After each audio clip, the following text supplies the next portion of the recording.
This week, the U.S. Conference of Catholic Bishops called the Johnson & Johnson vaccine morally compromised and claimed researchers used cell lines from aborted fetuses to produce the vaccine. Fox 13's John Franke right outside the Cathedral of the Madeleine in downtown Salt Lake City tonight with a look at how some Catholic Utahns are reacting. Despite those words from the U.S. Conference of Catholic Bishops, the Diocese of Salt Lake City is encouraging its parishioners to get vaccinated.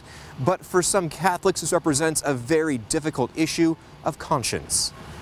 I know good practicing Catholics both supporting the vaccines and taking them. They've already taken them, and I love and I look up to them, as well as the other side.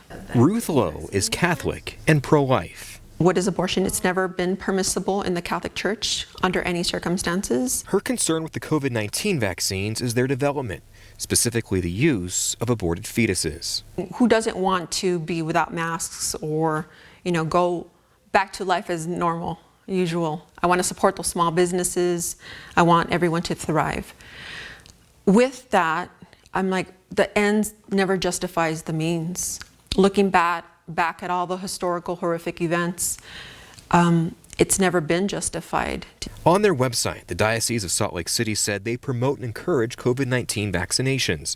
They also linked to the statement from the U.S. Conference of Catholic Bishops that stated Catholics should avoid the Johnson & Johnson vaccine if alternatives are available. In an address to parishioners on Facebook, Father John Evans of St. Thomas More Church in Cottonwood Heights explained why taking the vaccine can also be seen as pro-life. We can receive the vaccine morally, and it might even be seen as a moral good to receive it for the better protection of society, for children, vulnerable adults, and others who might be at higher risk.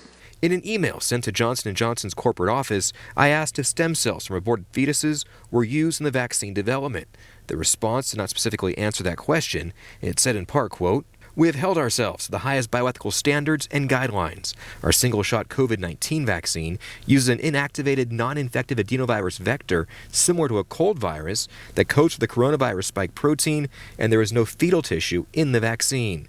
But for those who are pro-life, this represents a serious moral issue, one to which there are no easy answers. If you don't have a moral compass to stand by and to hold on to dearly, what are you going to fall for? You'll fall for anything. I spoke with Father John Evans on the phone tonight. He said if people are morally opposed to getting the vaccine, that's okay too.